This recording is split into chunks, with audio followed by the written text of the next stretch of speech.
네, 2025년 1월 17일 밤 10시입니다.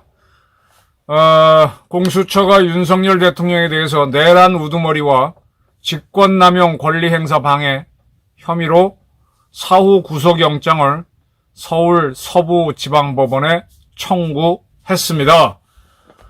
이 방송이 나가는 18일 오후에 서울 서부지방법원에서 이에 대한 판단을 해서 영장을 발부할지 아니면 안 할지 결정을 할 거라고 보입니다. 이제 윤 대통령에 대한 수사 그리고 재판은 내란 부분하고 직권남용, 권리행사 방해 이걸로 되는데 이 중에 가장 문제가 될 게 내란죄를 범했느냐 이 문제일 겁니다.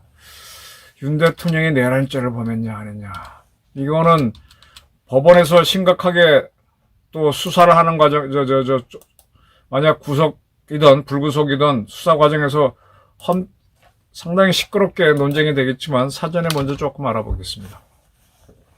대한민국 헌법 제66조는 대통령은 어쩌고저쩌고 한 다음에 헌법을 수호할 책무를 진다라고 되어 있습니다. 대통령은 대한민국 헌법을 수호해야 됩니다.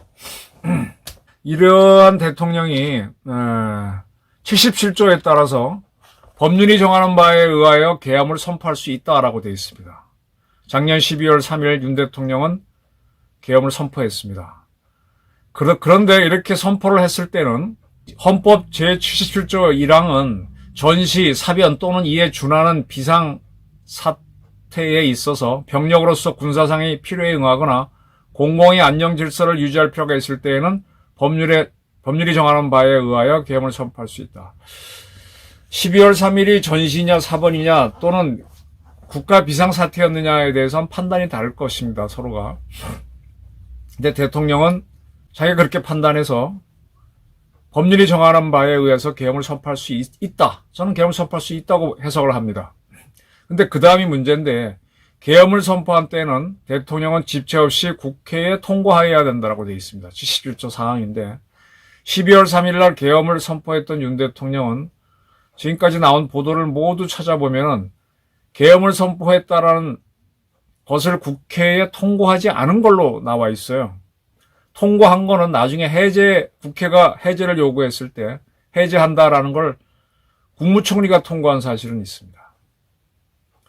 그 다음에 이제 5항에서 국회가 제적 과반수 찬성으로 계엄 해제를 요구할 때는 대통령은 해제해야 된다라고 되어 있는데 윤 대통령은 국회가 해제를 요구했을 때 과반수 찬성 이상으로 해제한 바가 있습니다. 헌법을 위반한 바가 없습니다.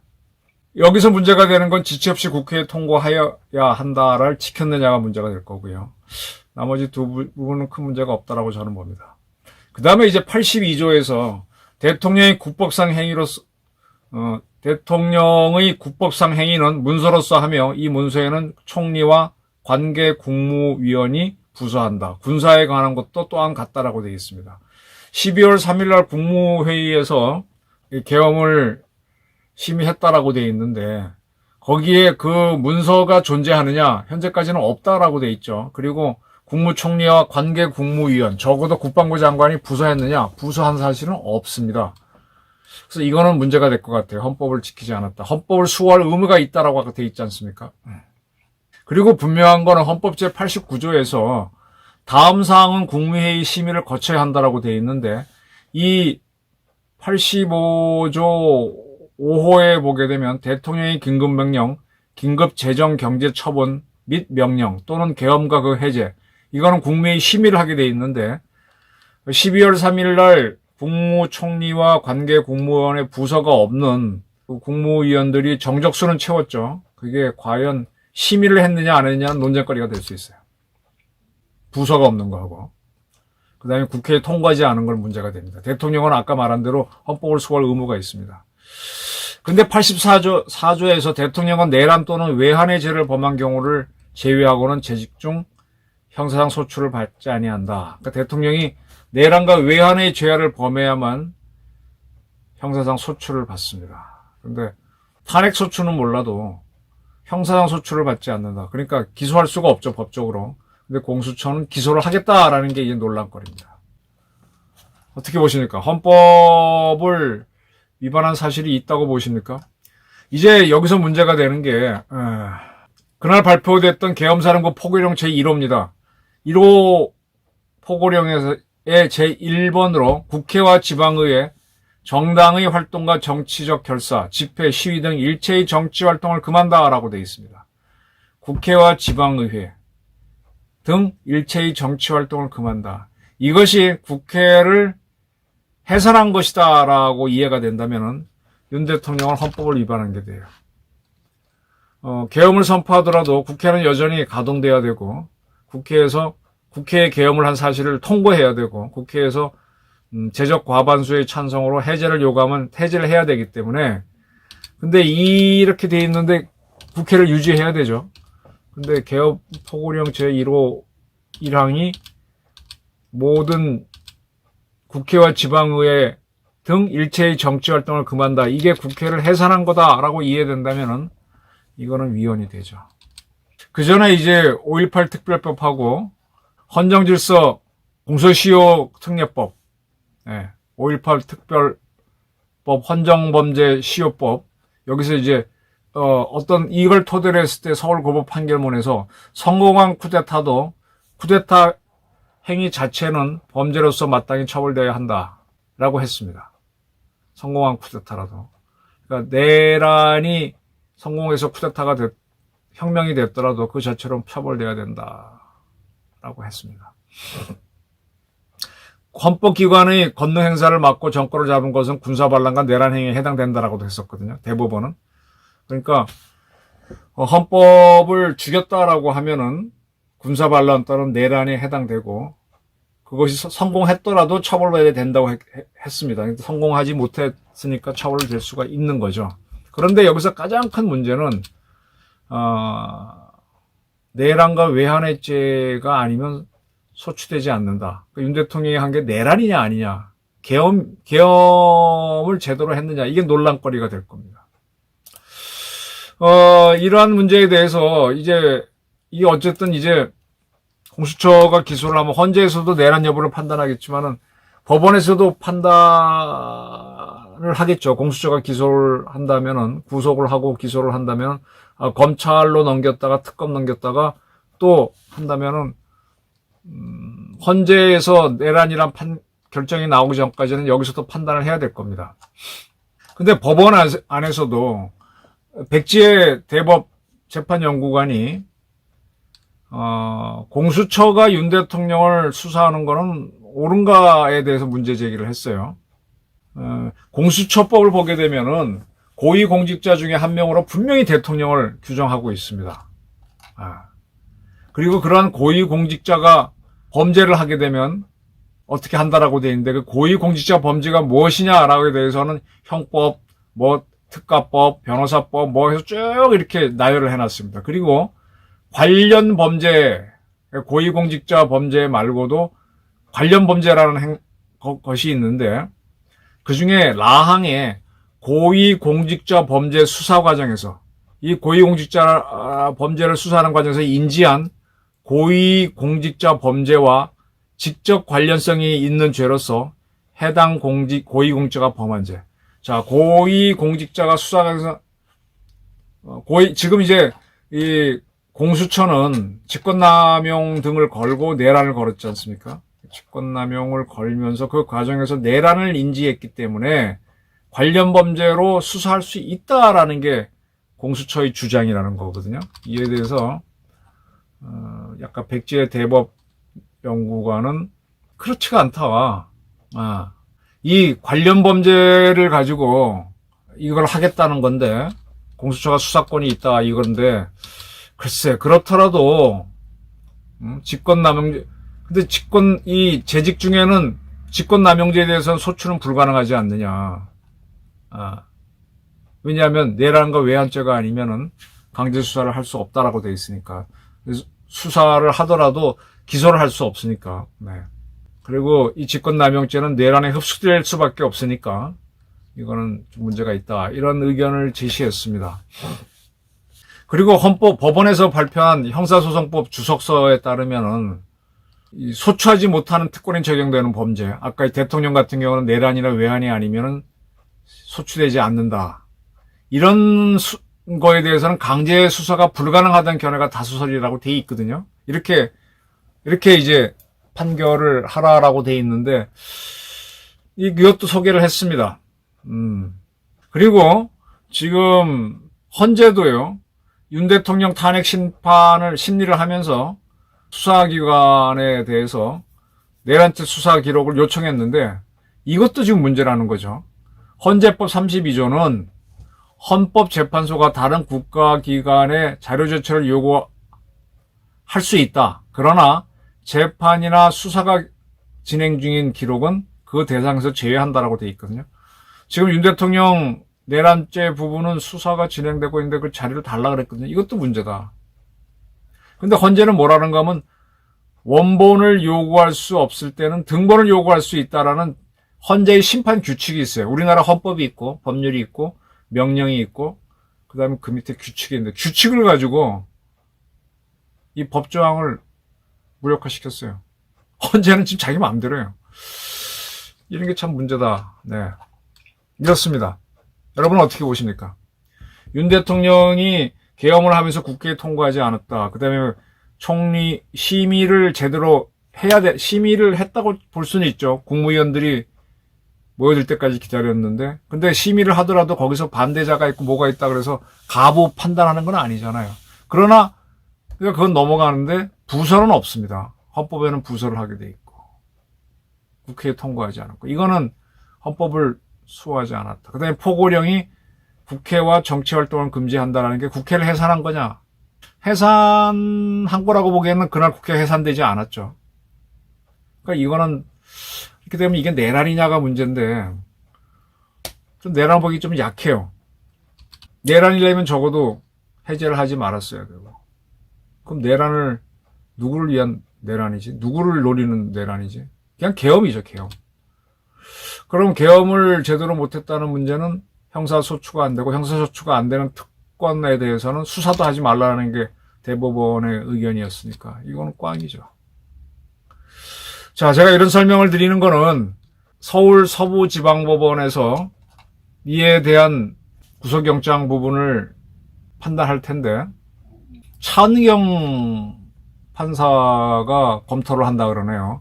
원래 영장 전담 판사가 있었는데 주말이라서 토요일이라서 근무를 안 하고 당직인 차은경 판사가 판단한답니다. 차 판사가 구속영장을 발부해 줄까요? 한번 지켜보죠. 아리까리한 부분이 있는데 저는 내란이 아니다. 뭐 직권남용 등은 있는지 몰라도 왜냐하면 부서 없이 그 다음에 국회에 통과하지 않았고 이런 것 헌법을 위반한 사실이 있죠. 그러나 그 직권남용인데 그거 갖고는 소추하지 않는다. 소추하지 않는 건 수사도 하지 않는다라고 돼 있으니까 저는 아니라고 보는데 차 판사는 구속영장을 줄지 준다면은 또 그 후에 수사와 재판에서 어떻게 판단할지 한참 논쟁이 될 겁니다. 이 논쟁을 통해서 윤 대통령 측이 이제 상당히 많이 반발을 하고 있죠. 사실은 이런 반발을 저는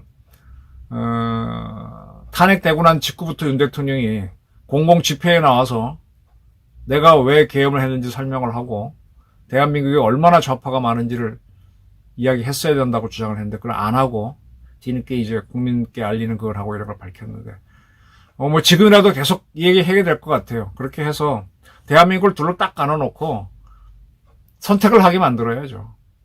대한민국을 보면 볼수록 이 사이비들이 인간적인 제가 항상 이렇게 저도 이제 좌익들을 좀 아는데 그 사람들이 굉장히 착해요. 인간적이 굉장히 사람에 대한 배려가 있습니다.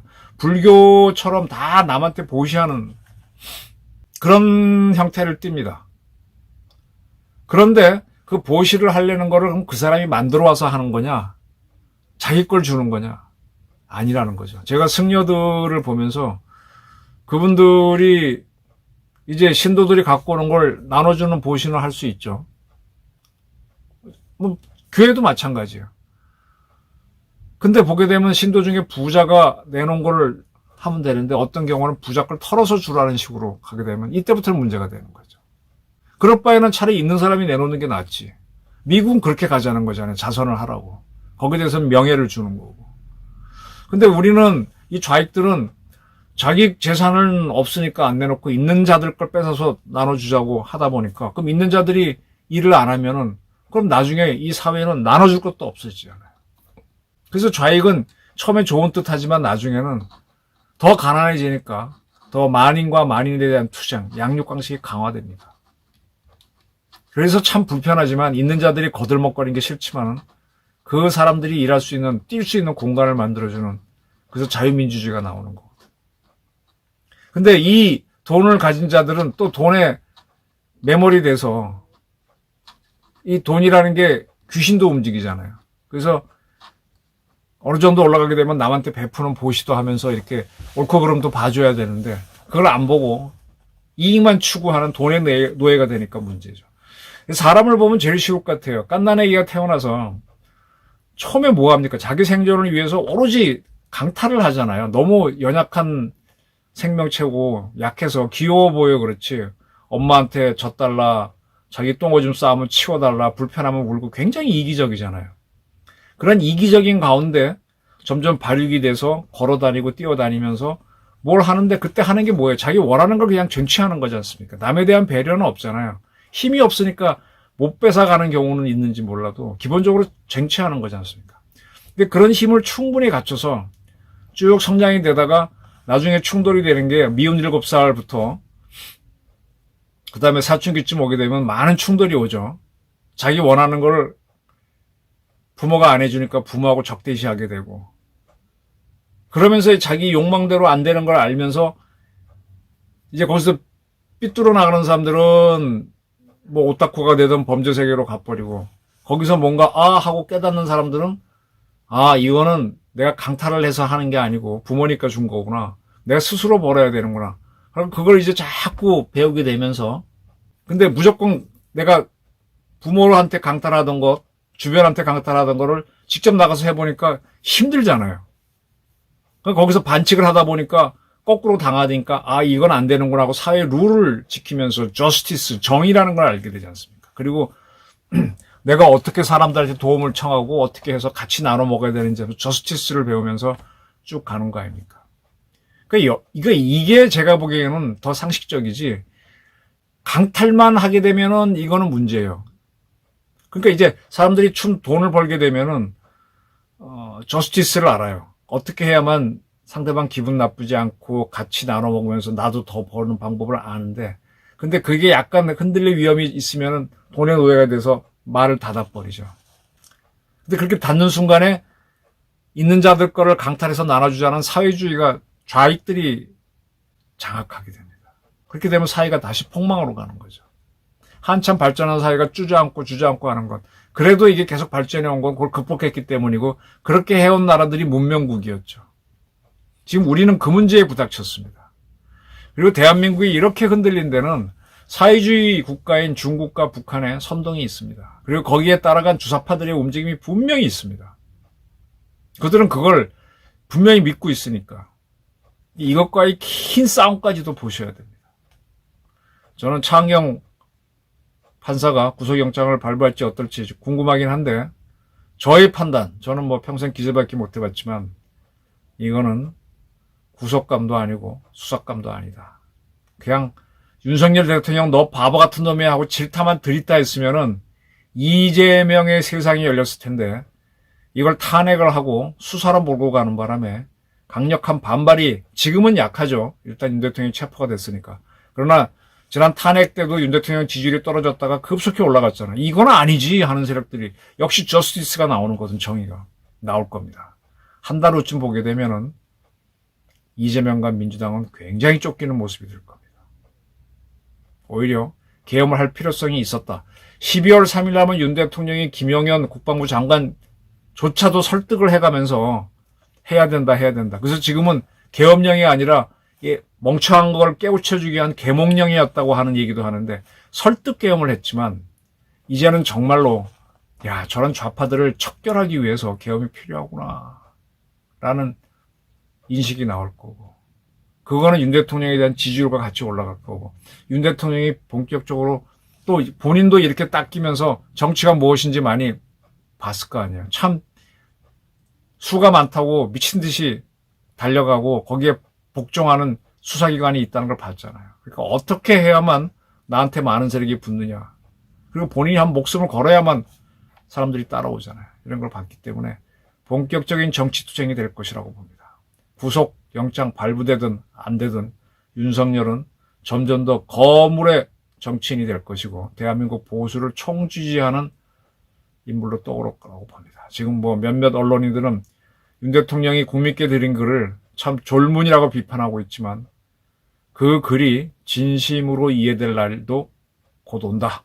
저는 이렇게 봅니다. 해 뜨기 전이 가장 어둡습니다. 감사합니다.